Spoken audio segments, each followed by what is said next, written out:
cannot believe you did not know who Chris Angel Mindfreak was. I told you I do know who he is. He's a magician. And he was on the TV show, Chris Angel Mindfreak. You know who Chris Angel Mindfreak also is? I don't know. A shapeshifter. Because if this man is not a Walmart version of Tommy Lee, then I don't know who the fuck this guy is. I'll be honest, I don't even know what he looks like. You don't know who Tommy Lee looks like or Chris Angel? No, I know what Tommy Lee looks like. I just do not pay attention to Chris Angel.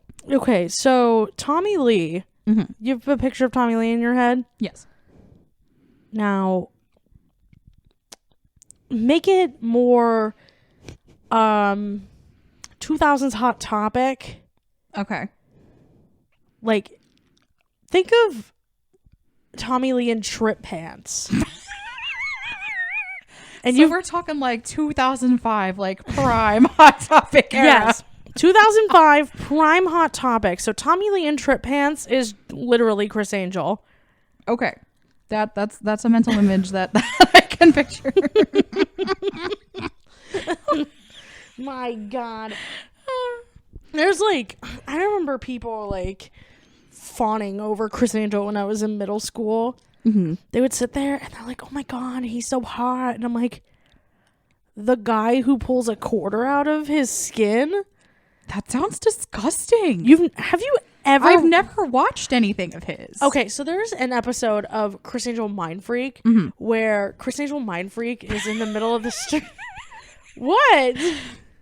Nothing. Go ahead. Okay, so there's an episode of Chris Angel Mindfreak where Chris Angel Mindfreak is walking down the streets of like Las Vegas or something. I think he was in Las Vegas. Okay. And he would kind of do how those TikTokers would, like what the TikTokers and like Billy Eichner do, where they just like run up to a random person on the street and they're like, for $1. Oh, and like stick their microphone in his face. What would you do for it? Or whatever stupid question like they that. ask. Yeah. Except he'd be like, you want to see a magic trick?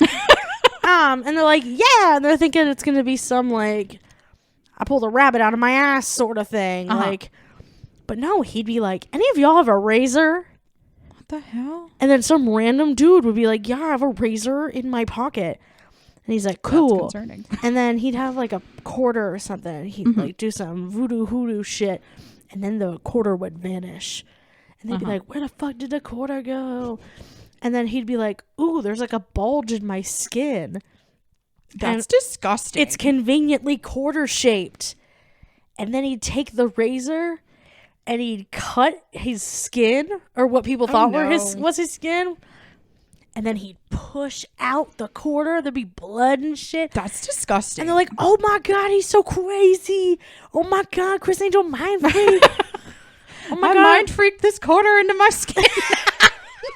Like, oh my God, Chris Angel Mindfreak, you're such a fucking mind freak, Chris Angel. What the fuck? In your skin? That's gross. I can't believe you've never seen an episode of Chris Angel Mindfreak. I mean, we didn't have cable, so it's not like I was just, watching Chris Angel Mindfreak. That is true. I can't believe they didn't put Chris Angel Mindfreak on public access television. I mean, can you imagine little Timmy just, I'm gonna go watch some, PBS Kids or something, Mom, and just kidding, Chris Angel Mindfreak. I'm gonna watch PBS Kids Go. Meanwhile, it's Chris Angel Mindfreak levitating. Traumatized above child. his pyramid.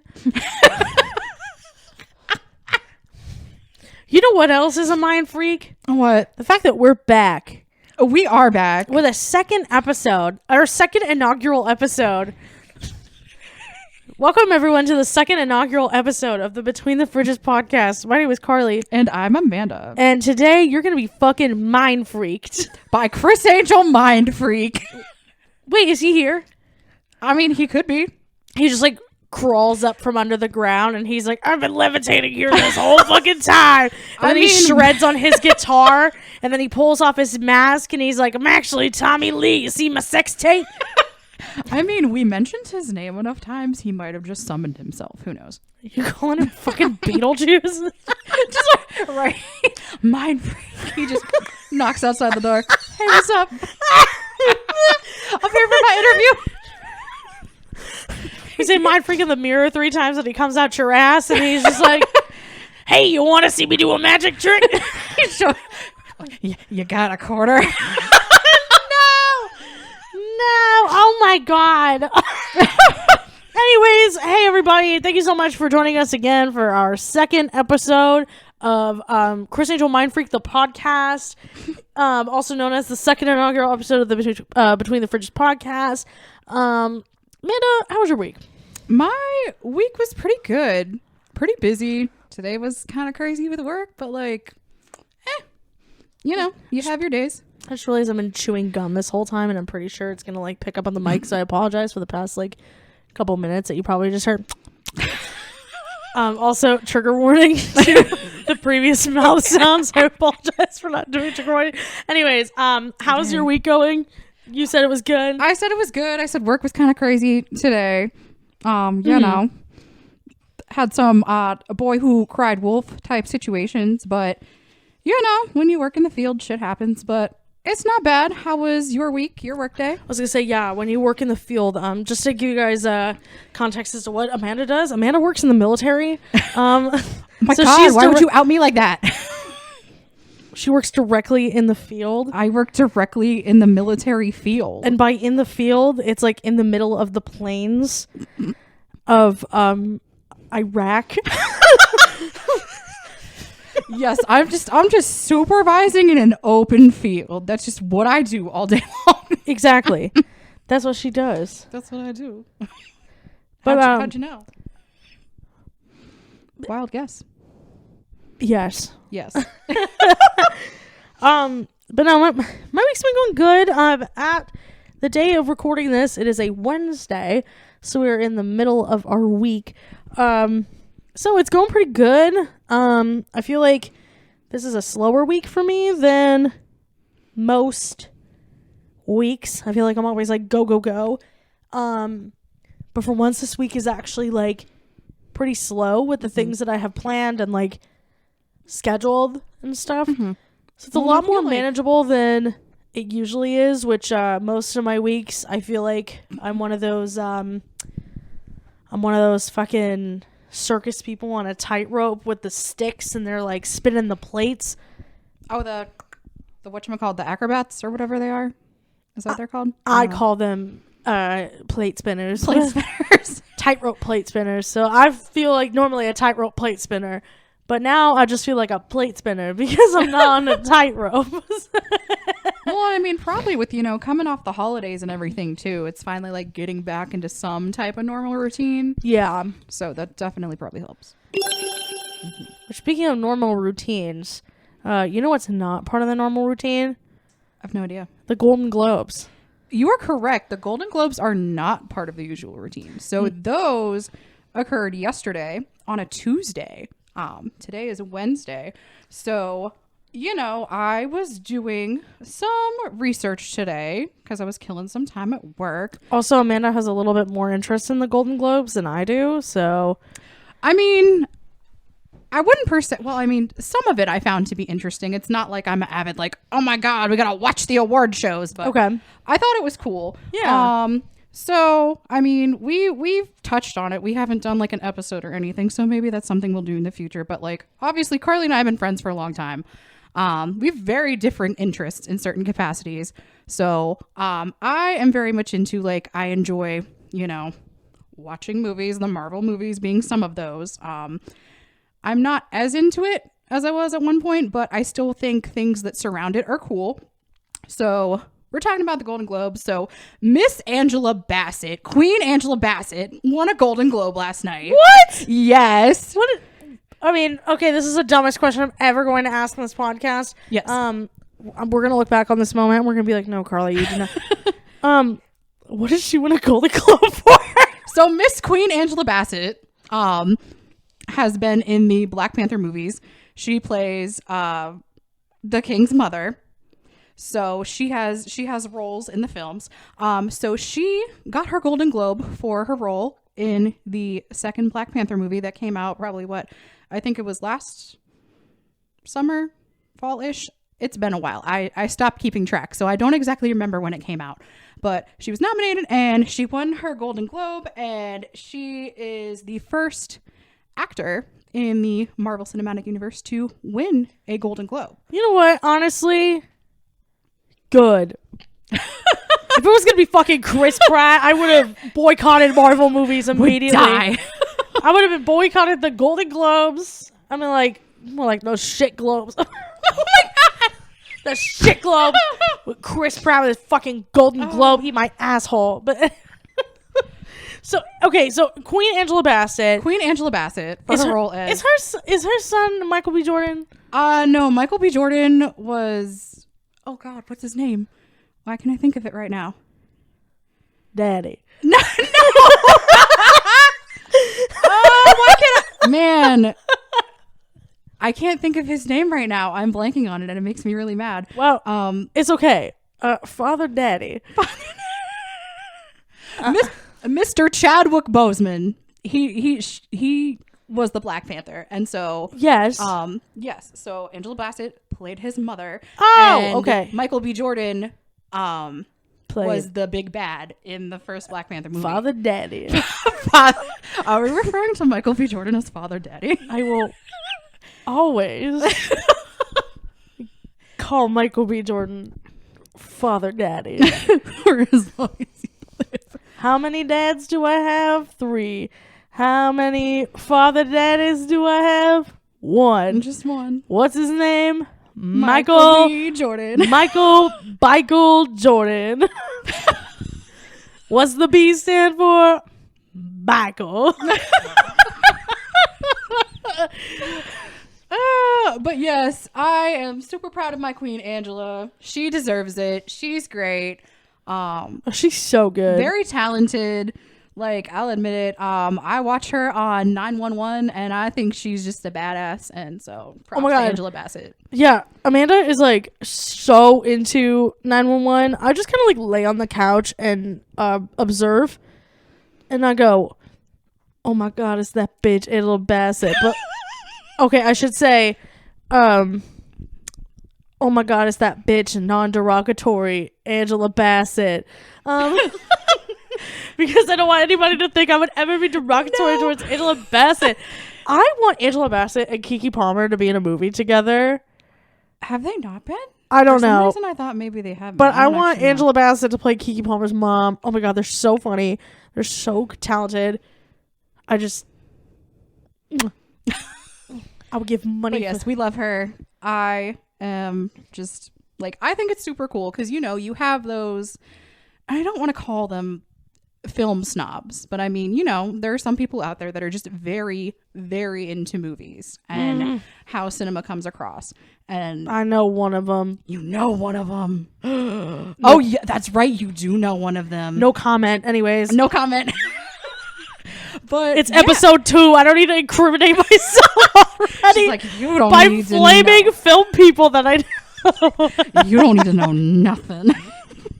But yeah, so some people consider, you know, the effort and the time that people put into those kinds of productions, like to consider them not real cinema. And I'm like, I just like movies, so who am I to comment on this kind of stuff? But right. I think that's cool that they finally kind of have an achievement like that in their wheelhouse. Yeah. Marvel. So I thought that was cool. I just wanted to share that with the class. People are still ragging on Austin Butler for his Elvis accent, because he still has the Elvis accent, because he too won a Golden Globe. He won a Golden Globe? He won a Golden Globe for Elvis. Oh, amazing. Mm-hmm. Amazing. You know what? For somebody to put on the accent and basically method act post the movie coming out for that long, he gotta he gotta get some sort of award. Like, hey man, thanks for doing this shit for like what, 3 fucking years? Yeah, dude. Here's like a trophy, man. And then he's like, well, I don't know how to get this. I don't know. This is part of my vernacular now. And I'm like, bitch, you're from California. Get the fuck out of here. God. Well, dude, really, he made a comment like that. He's like, it popped up on Facebook today when I was like, you know, killing time. He's just like, yeah, it's in my DNA or something. And somebody commented, I thought it was funny. They're just like, bitch, that's not how DNA works, but okay. He went to Graceland to do some like Elvis research, and he took the fucking books that Elvis would write, like his handwriting in, and they just like pulverized it into like a liquid. and just like stuck Injection? it in him. Yeah, they made an injection out of some writings. And maybe they found like some of his saliva or something, and now he's like, homina. And now I'm gonna be the king forever. I'm the king of rock and roll. Shabuya. I don't know what Elvis says. I mean, Elvis was not a great actor. We can go on together. The suspicious high. That's what Austin Butler injected into himself to make the DNA be different, like a fucking Teenage Mutant Ninja Turtle. Just let him go. But no, I mean, I honestly did see Elvis, like the movie, in theaters. So I mean, you know, because I mean, you've hung out with my family and been around my parents. Like my dad loves Elvis, like big Elvis fan.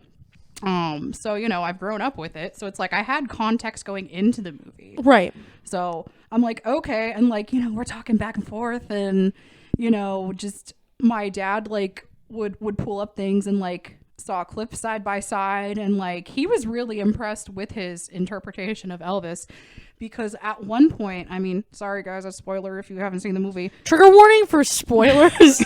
If you haven't seen Elvis, it's been out long enough. I'm sorry. Elvis has been dead long enough that you guys don't need to be fucking spoiled over his life. You don't need to spoiler his life. But yeah, so there's spoilers on Elvis's life. Anyways, at the end of the movie, he dies. it's well, obviously Rip. Elvis is very dead. Fucking rip Elvis. Should have gone at Victory Royale in Fortnite before you fucking died, bitch. Anyways, I'm Caught sorry. on top. No, you're okay. So yeah, so it's transitioning at the end. You know, we're getting there, and like it's going through different scenes, and like my dad's talking to me about stuff. I was like, yeah, I remember shit that you taught me, Dad.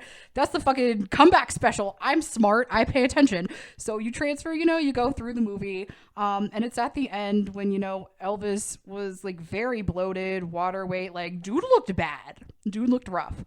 And so at one point it's kind of like a seamless transition. It goes from like Austin Butler footage to Elvis footage, like in the ending scene. And I mean, he did a really good job. Like the effects, everything, like it was hard to tell for like a second there where the stitch happened. So I thought that was kind of cool that they were able to kind of lay that in there in transition. So good on Austin Butler. If you keep on talking like Elvis forever, I mean, do you, sir? Method acting is gonna take you places. So I wonder if Austin Butler and Derek Barry will team up together and be the ultimate Britney Spears and Elvis Presley impersonators in Las Vegas. You know what? I bet they'd make some money for real. You know, shout out Derek Barry. Derek Barry. Shout out to fucking Derek Barry. I love you, bitch. And He's like, Derek Barry just popped in the chat. What's up? I fucking love Derek Barry. We're gonna have to watch we have to watch What season were they on again? Derek Barry's on season 8. Okay. With Bob. Oh, okay. We have not watched that. And then Derek is also on All Stars 5 with their feud with India Farah. So we'd have to watch All Stars. Well, no, we'd have to watch season 8. Who cares about season 3? Sorry, India Farah. The only thing you need to know about season 3 is that Mimi M First picked up India Farah during her lip sync because she was trying to win. And then she got disqualified. And that's when RuPaul said, and please, Carly, please add this right here. That's when RuPaul said, drag is not a contact sport. I remember the quote. I just did not remember the contact. Amazing. Thanks, RuPaul. Is there any? Are there any other people of note that you saw who won a Golden Globe? Or? I mean, I was kind of just looking. I mean, I found an article here that I'm kind of referencing that has, you know, different categories and their nominations and who the winners were. Like some stuff I'm familiar with, other stuff I was like, okay, like this wasn't as mentioned, or I don't really know a whole lot about this. Sure. So yeah, I'm kind of was just like looking at some of the nominations and was like, oh, this is cool, or oh yeah, I've heard of this. Just things that I'm a little more familiar with. Like, of course, you know, they had best television series drama. They had a bunch of different contenders in the category there. Better Call Saul, The Crown, which of course was surging because of everything with the royal family going on, so they're going to be all up in it. Princess Diana. Apparently it's actually very good. I have not watched it, but I've heard it's very good. Yes, I have heard that, like, and like some of the depictions are really good and all of that. Obviously, I think it's like a little dramatized for television. But some of the stuff that I've seen, at least, is like very accurate. But anyways, no, definitely, like, because I'm trying to think, what is his name? Isn't Matthew Smith in The Crown? No, maybe. Possibly. I know he's in that show with the dragons, and he like fucks his sister or something. Dude, they were also nominated in the drama category for best television series. And take a wild guess who won the category. Mr. Matthew Smith, fucking dragons. Oh, the House of the Dragon. The Dragon Show won? The Dragon Show won. Okay, let's go Dragon Tales. Dragon Tales. How are Max and Emmy doing? Dude, I legit know nothing about the whole, why can't I think of what it's called? Game of Thrones. It's the Game of Thrones universe, right? Like it's adjacent. Yeah. I think so. All I know is there's a lot of fucking and a lot of dying. So you're like, people die, people get burnt. And there are dragons. Yes, there are dragons. That's about all I know. And that's all you need to know about Game of Thrones. I'm kidding. No, if you want to watch it, you can watch it. I heard from a friend of mine, he and I would talk about it in like, I think it was like 2019 was the last season of Game of Thrones. I heard that it was so yeah, that's what a lot of people have said. They weren't really satisfied with the ending. Like, I don't know a lot about Game of Thrones, period. But. So if you want a show if you want a really great show apparently with a very bad ending, don't take my word for it because I've never seen it, but you can go watch it if you want. Then tell us what you think. You know who you can ask? You can ask Shangela. Shangela, the Daenerys Targaryen of drag. Because apparently she got all that on lock, knows the facts. Oh my god. She's my inspiration. Like, she being the nosiest bitch. And I'm like, me too, girl. Me too. Shangela Laquifa Wadley being the nosiest bitch in drag. Me too. Oh my god. But no, I follow her on TikTok. Her little TikToks are very sweet of her taking care of the older lady. I'm like, look at you. Melts my heart. I'm like, good on you. Shangela, like, okay, this is where I will genuinely make a recommendation. She's very serious right now. If you ever, like, if you're not introduced to like drag or anything, and you would like I don't want to say like a safe, but like a great introduction to drag and just what drag is all about. Shangela is just a beautiful example of that. She is extremely talented, super kind-hearted. Oh my god, a performer. She was on Dancing with the Stars this last season. Yeah, I saw that. I wanted to watch, but I never got around to doing it. Incredible performer. Watch her in All Stars 3. Don't watch her in season 2 and 3 of Drag Race. Watch her in All Stars 3. Absolutely amazing. And literally you could just like search her on fucking YouTube. I think one of my favorite like Shangela videos that I've seen of her is when she did the back-to-back cooking show with Carla Lolly Music on Bon Appetit. And she is like, she's back-to-back with Carla, and she is just like cooking up a storm, and she's like cracking her jokes, and she's having a great time. I love Shangela. I think I've seen bits and pieces of that one because that sounds vaguely familiar. Oh, it's so good. I think they did like a drag month or something like that because I know Shangela, Trixie Mattel, and Ms. Cracker all did back-to-backs. I do remember those ones. So good. So anyways, Golden Globes. Anyone else to note that has won a Golden Globe, or anything that maybe you think I would be interested to know who won a Golden Globe? We got Elvis Austin Butler. We got the Overlord, Angela Bassett. We got the sibling fuckers in the Dragon Show. I thought he was her uncle. I don't even fucking know. It would pop up on my TikTok. I'm like, I don't even watch this. Why are you here? Literally, I don't know what the fuck is going on with social media. I mean, not sibling fucker Dragon Show. Sometimes I'll go on Instagram and I'll get fucking Aiden Gallagher thirst traps on what? in my like fucking Discover page. I'm like, first of all, who the fuck is this kid? And then I find out he's part of the Umbrella Academy, and I'm like, first of all, I've never seen an episode of the Umbrella Academy. Okay, I lied. You watched it when I watched it, but you didn't know what was going on. First of all, I've never seen an episode of Umbrella Academy and knew what the fuck was going on. Second of all, isn't this kid like 3.5 years old? Third of all, like, why do they think I'm in love with Aiden Gallagher? What did I like in my however long history with Instagram to tell the Instagram algorithm, hey, you know what I really, really want?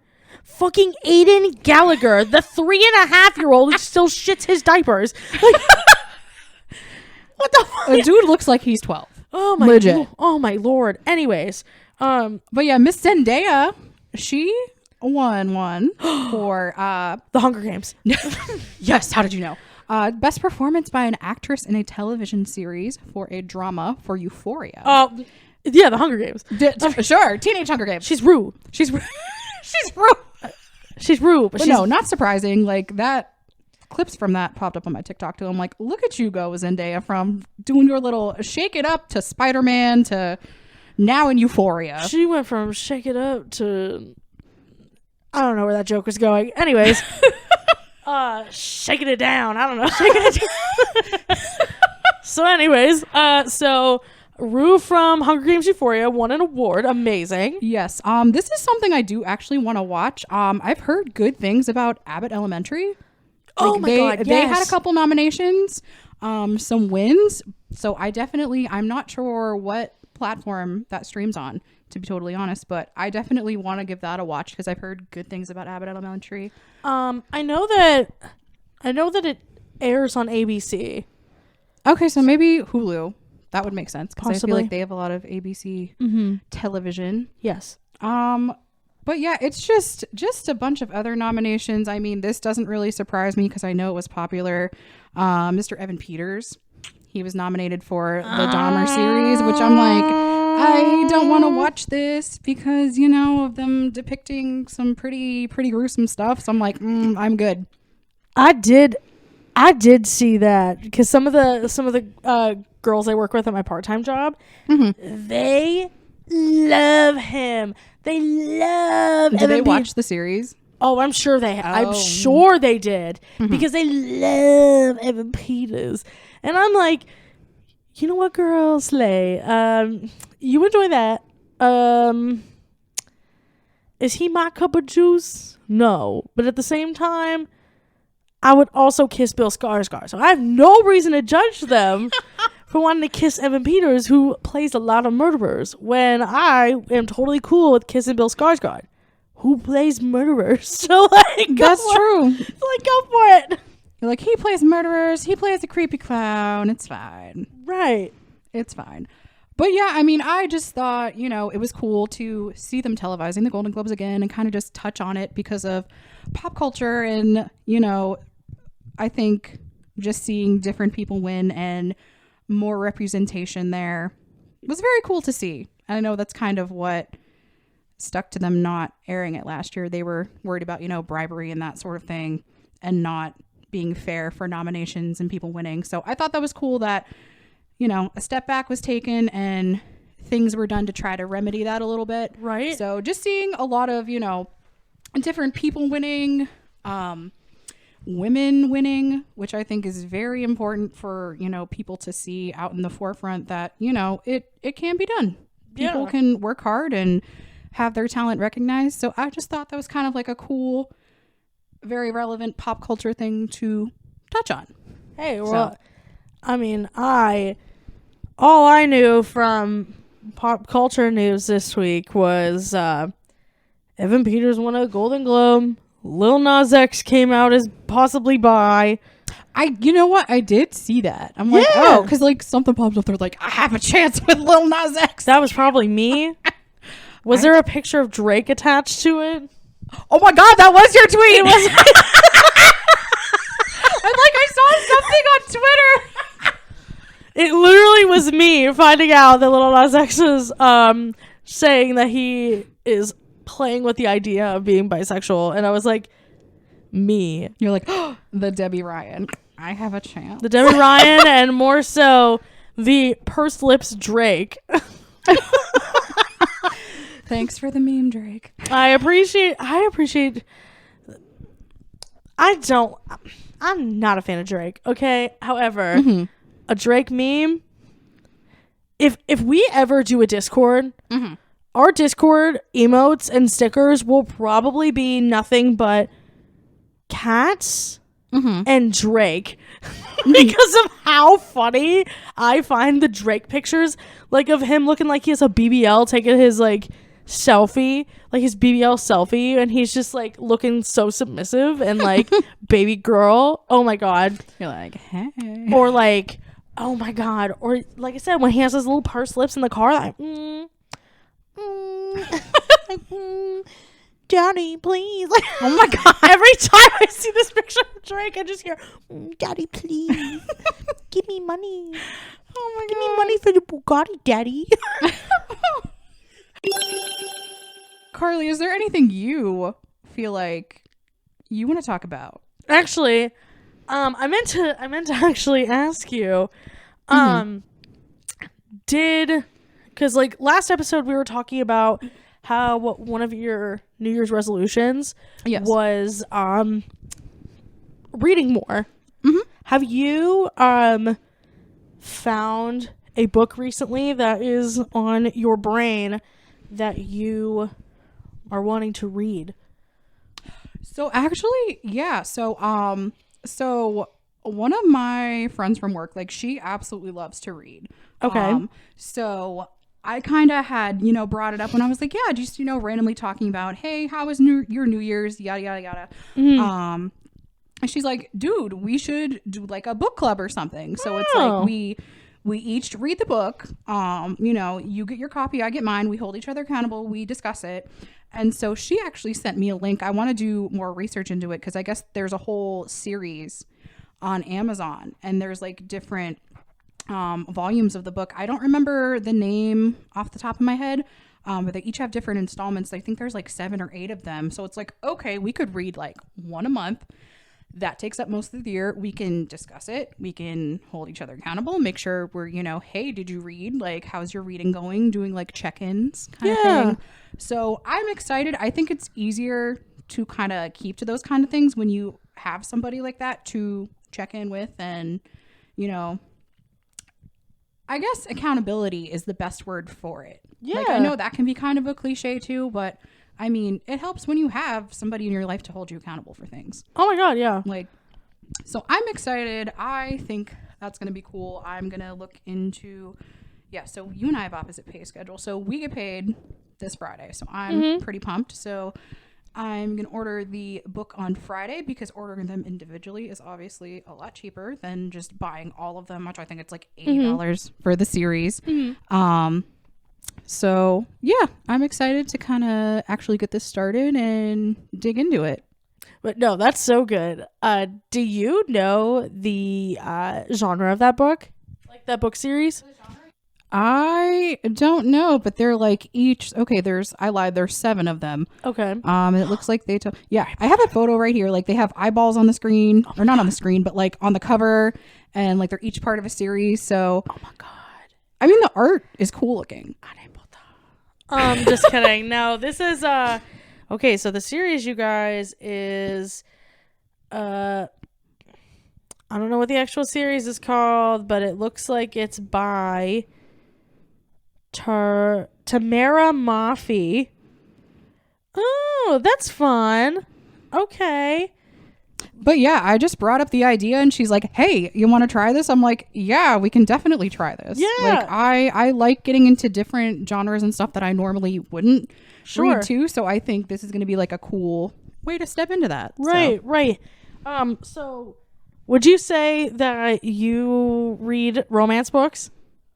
I mean, it depends, but I have in the past, yeah. Okay. I have an author that you might love. Oh God. What? No. This is not fan fiction.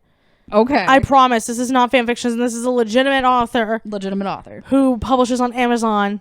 Okay. I was like, as you're talking about this, I was like, oh my God, please don't tell me that she's reading this author's books. Because then, but she's got like a crazy story. And okay.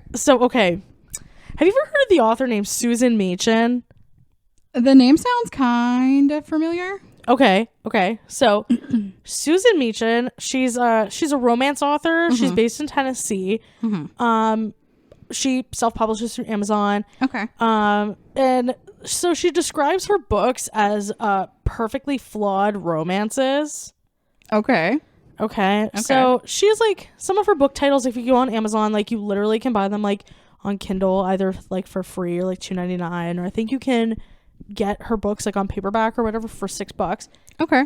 So she has these book titles. Some of them are like Chance Encounters, Stolen Moments.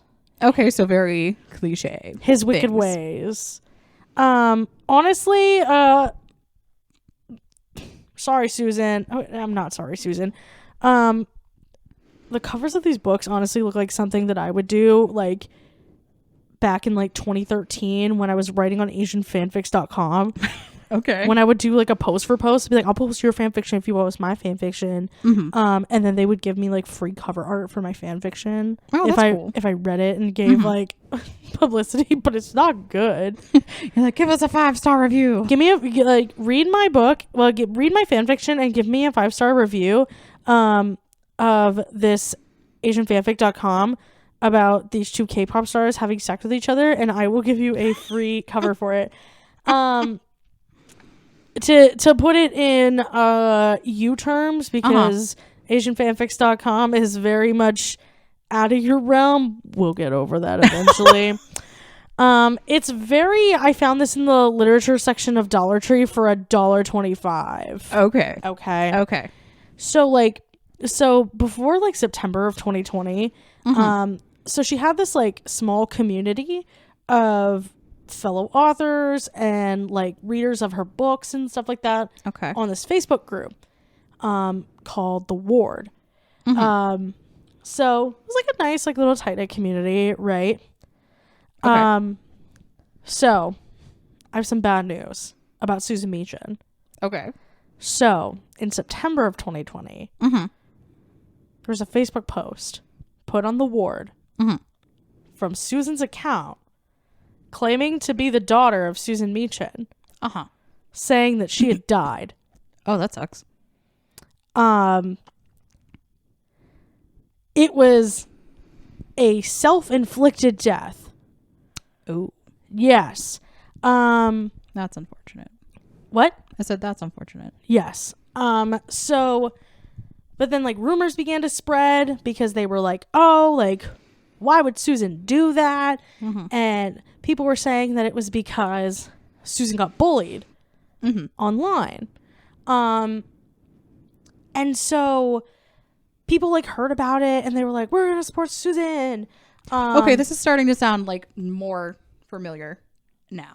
I was like, why does her name sound familiar? Yeah. But, like tidbits of the story. Okay. Continue, because Susan died like 2 years ago.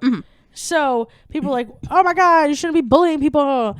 And so like every year, like they'd mark the anniversary like of her death in the Ward like Facebook group. And they'd host like fundraisers, they'd host book auctions, things like that. Now, before Susan died, Susan was actually writing her last book. Okay. Called Love to Last a Lifetime. And so the next month, October of 2020, Susan's assistant Connie wrote on The Ward that Love to Last a Lifetime was available for purchase. They're like, let's honor Susan with this like final book and everything like that. Now, the book tells like the story about a rich man falling in love with a poor woman. If it sounds cliche, it is. But remember, her books are perfectly flawed. Right. I feel bad because I'm like making fun of this book and like she's like dead. So I'm like, oh, sorry. But like, no disrespect, Susan. Here's an excerpt of the book. Okay. We were from two different worlds. My family was filthy rich and Greta's family was dirt poor. That was all one sentence. No punctuation. Got it. I'm sorry, Susan. It didn't bother me any. Chasing her that autumn became my favorite hobby. The more I chased her, the more she ran, but nothing was going to change my mind. She would be mine. That was also all one sentence. Run on sentences. Love it. Oh my God. Susan, it's very like 13-year-old fan fiction. And like, I'm pretty sure like Susan was in like her like late 40s when she died. But I'm like, oh, Susan. So yeah, like, I was like, I thought it was cool. Like, Connie made sure that the book came out and stuff like that, like to honor Susan. And there was also this group of authors that got together and they wrote this anthology dedicated to Susan, and it was called the Bully King Anthology. I'm pretty sure like if you Google it and stuff, like you can find it. But the dedication in there, it says, for Susan Meachen, an author of what she called perfectly flawed romances. The world is a little less bright without her. Words can hurt, but they don't have to. Words can also heal. Let's keep bullying where it belongs. In fiction. Very sweet. Very nice. Some of these authors who like wrote in the book were like USA Today best-selling authors. Oh, wow. So like Susan's story went like crazy. So in February of 2021, there was a Facebook post that showed up on Susan's account.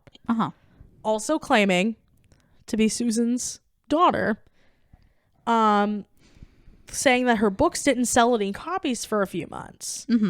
Mind you, she died September of 2020. So February of 2021.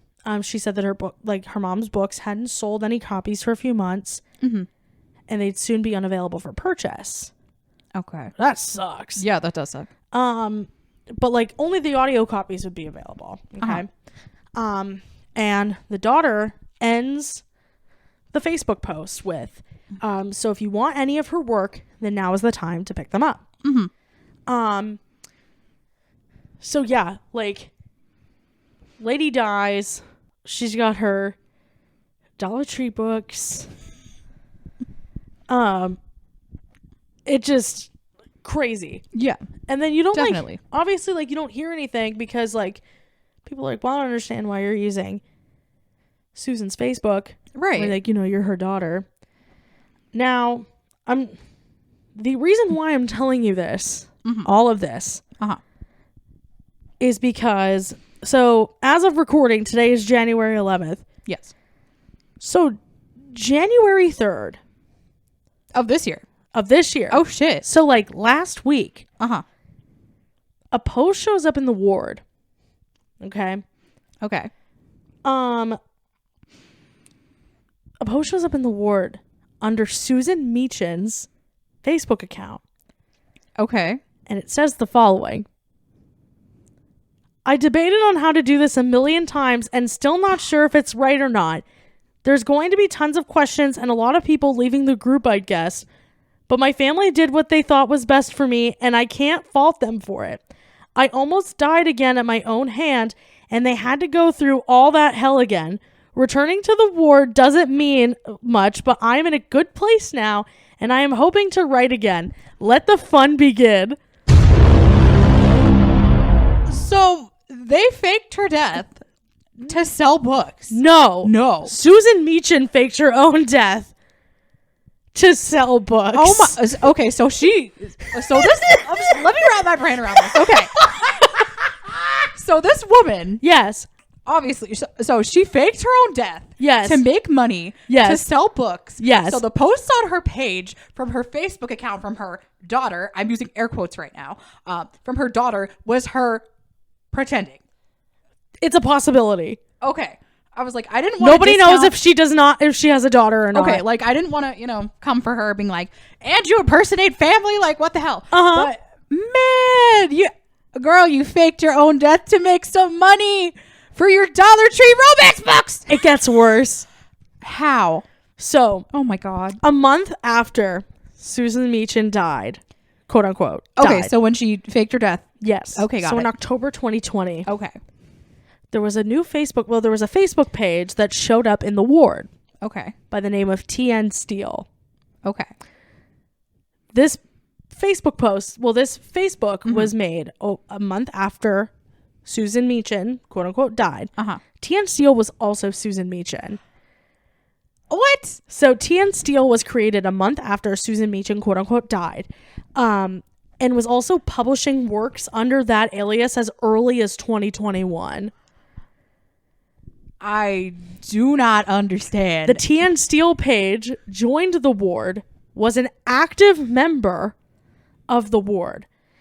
And on November 5th of 2022, Connie Ortiz, who we mentioned a while ago, yes, Susan's former assistant, yes, wrote in the ward that she was no longer able to be the main admin of the group.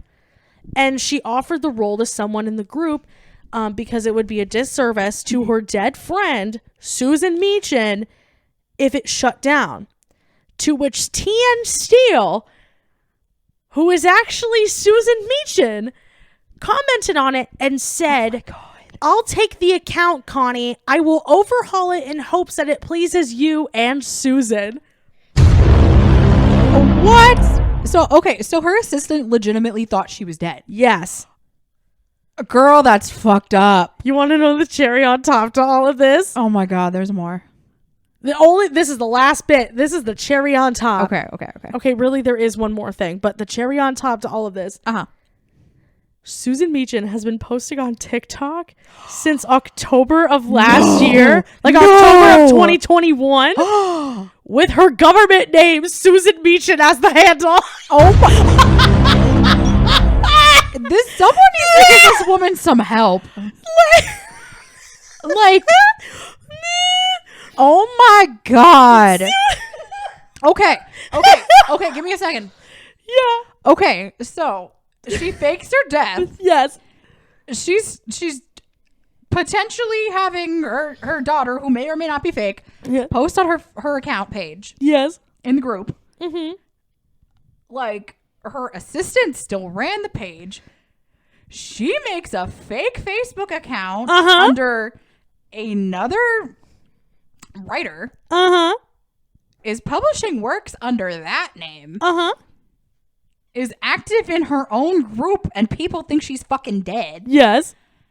So that means she was actively participating in the whole, she was perpetuating everything, trying to make herself money, and people thought she was fucking dead. So they're gonna buy her shit because they feel bad that she's dead. And then she takes it over from her assistant. Is totally fucking with her assistant. Oh my God, that's so sad. And then you out here posting your own works. You come back to your group thinking, it's fine. I've been publishing as somebody else, but now I'm going to come back as the real me. And now you're on fucking TikTok with your government name. She's been on TikTok. You've been on TikTok since what, November? October of 2021. Okay, so fucking 2 years ago. What? That is so many shades of fucked up. Here's the final piece to this. But wait, there's more. Oh my God. So there was a publication that interviewed Susan Meachen in the past 3 or 4 days. Oh, so as of recent. Okay. Yes. Got it. So post her coming out and being like, surprise guys, I'm here. Let's write more books, bitch. Oh my God. So they reached out to her for comment. Now, ever since Susan Meachen says that this was not her who had said these things. The person who recently posted? The person, real alive faked her death, Susan Meachen. says that she did not give this interview, alleges that she did not give this interview. Okay. It's pretty damning. So the people who had interviewed, apparently a fake Susan Meachen, have since taken down Susan's original response. Okay. But the internet is the internet. That is true. And my favorite thing about the internet is that no matter what you put up, it stays. It's always there forever. So, Twitter has screenshots of her response. Of course it would be Twitter. And so she talks about how, you know, in this response, how she wanted to take a break because she was getting bullied. She was like able to breathe when people believed that she stopped breathing. So like she was able to breathe when people thought that she died. But then she's like, she wasn't doing anything by staying quote unquote dead. She thought the new year was a new time, like a good time for a new beginning. And then I'm going to pick up with what she says in these next few paragraphs. And I'll stop like for each paragraph just to see if you have any comments. Okay. This is directly from Susan Meachen, by the way. Okay. A fiction author's job is to create new realities, which is what I did. Does transcending the pages of a book make me a bad author or a good one? Who's to say where the lines are drawn? But in one tiny corner of the world, my death was real. The darkness that led up to it was real, and so was the light that emerged. What the fuck? Ma'am, it is one thing to write, like, have this be a fictional work because it's fake. But, like, if your reality and your fiction are blending together and you don't see a problem with that in this instance, like faking your death, that's an issue. She said, my name's Andrew Tate and we're in the motherfucking Matrix. Anyways, continue. Please continue. I need to hear more of this. I know. I knew you would. You knew I'd be like, ooh, give me the tea. This is so fucking good, though. Oh my god, it is. Anyways, only the end of my life was a work of fiction, and those who would prefer otherwise should consider what that means. They want me dead. Even if you think I did something wrong, does it warrant that? The death penalty? The same toxicity pushed me to this in the first place, proved I was morally justified. As soon as the world learned I still had a pulse, the bullying resumed, and the piling on began. It's because you lied. You lied and you faked your death. Like, okay, if you were being bullied to begin with over your works, I am sorry for that. The internet can be a cruel place. Like, that, like, people are going to get criticized about things. Like, that's going to happen. But, like, the length that you took it to, that's why people are angry. Yeah, they're like, oh, like, you're like, ooh, I'm getting bullied. You know what I need to do? Die. Pretend die. Like, what made you think that was like, yup, this is what we're gonna roll with? Because you know what some people do? You know what some people do? They just delete their accounts. Right. It's like, they say, this isn't good for me. Exactly. I gotta go. Oh my god. You take a step back. You don't make fake profiles and shit and come back be like, ha, I'm back, bitches. Like, no, who does that? It's only anyways, we have like a little bit more to read. Okay. So why did I make a public return? Oh god. Yeah, bitch, what the fuck? What will be different this time? As I said, the best fiction is rooted in fact, not ruined in fact. The best fiction is rooted in fact. For the past 2+ years, I've lived my own death. I've witnessed what few others haven't survived to tell the tale. And that's exactly what I will do. In my next book will be one only I could write because I lived it. I lived that death. What better stage for a perfectly flawed romance? Thanks for this opportunity to speak my truth.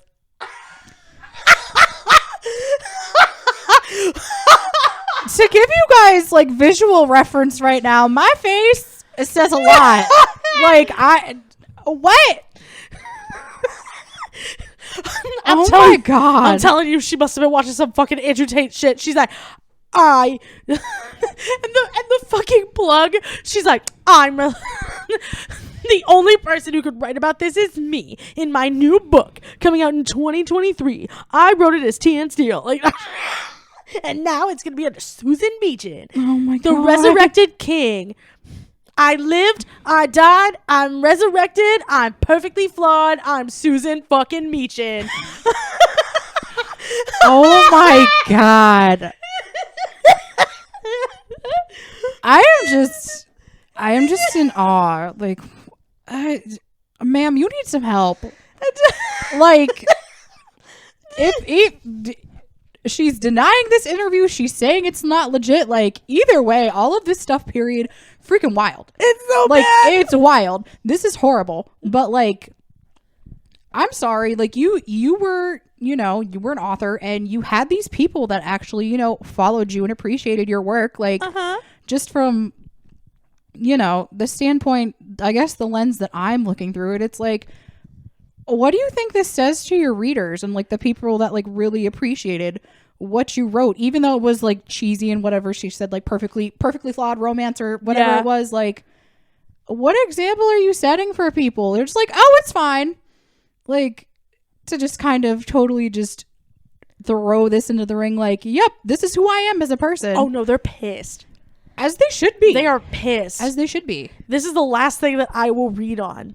The person who did the interview had asked her, what would you say to those who feel they donated under a false pretense and might feel wronged? There were GoFundMes. There were there were GoFundMes to help with her funeral. There were That's horrible. What? There were the GoFundMes for her funeral, the like That's really little like donation up. funds that they did, the anthology series that they did, that the portions of it were going to go to charity, like an anti-bullying charity. You want to know what Susan Meachen said to the... I really do, honestly. She said, to those who donated, I would again stress that this wasn't demanded of them. I'm sorry they felt wronged, but they chose to donate. It doesn't magically become a loan because they regret it now. And why do they? Because an author told a story. The only difference now versus before is that I'm alive. They'd rather I be dead than they'd be happy about donating. That's what it seems like they're saying. They're cruelly wishing death on me. That's not what they're saying at all. They're saying you completely bamboozled people. You lied to them. They donated trying to, help people that were actually facing these problems. Like, they were trying to do the anti-bully thing and donating to charities. And it's like, that's stuff that's important. Like, people were trying to spread awareness, and then you're like, it's fine. I'm alive. Why? You want me to be dead? Are you mad that I'm alive? I'll be the donator sitting there going, so what does this mean? Does this mean about Ratatouille for nothing? Okay, Noah, snap. Funeral fund, no funeral. Like, what? She putting the fun back in funeral. Cremation money, no cremation, just money. Oh my God. What the fuck? That's really messed up. Like, that is so messed up. Like, I can't even. Well, Jesus. Well, since you can't even, maybe this is a good time for us to wrap up. Yeah, because I think I'm gonna keep wrapping my brain around this. Oh my God, this fucking story. If we had a post show, this could be. You would just see me at the corner with the whiteboard, like, just. If we had a bonus show, I don't know, the fucking crisper drawer, like inside the deep freezer. I don't know. The deep freezer, the deep freezer. Bonus content between the fridges. Oh my God. Oh my God. Any parting words to say before I start shooting the shit? Man, I don't even know, guys. I hope you enjoyed this episode. It was a blast. Like, episode 2 we're getting there. I'm having the best time, and I'm remembering to hold the microphone by my face. You did a great job. Thanks, man. Did a great job. Well, hey, thank you guys so much for joining us today on the second inaugural episode of Between the Fridges. I hope that Trip Pant Tommy Lee doesn't haunt you in your dreams. Chris Angel Mindfreak doesn't play any games with your brain. Yeah. No, you know, who played more mind games on you today? Chris Angel Mindfreak or Susan Meachen? Definitely Susan Meachen. So anyways, thank you guys so much for joining us today on the second inaugural episode of Between the Fridges. If you would like, please follow us on social media. We are officially on Instagram. Any other social media that I activate will be in the bio. If you have any suggestions for things to talk about on this podcast, feel free to email me, us, on, oh my god, I just almost forgot our email address, betweenthefridges@gmail.com.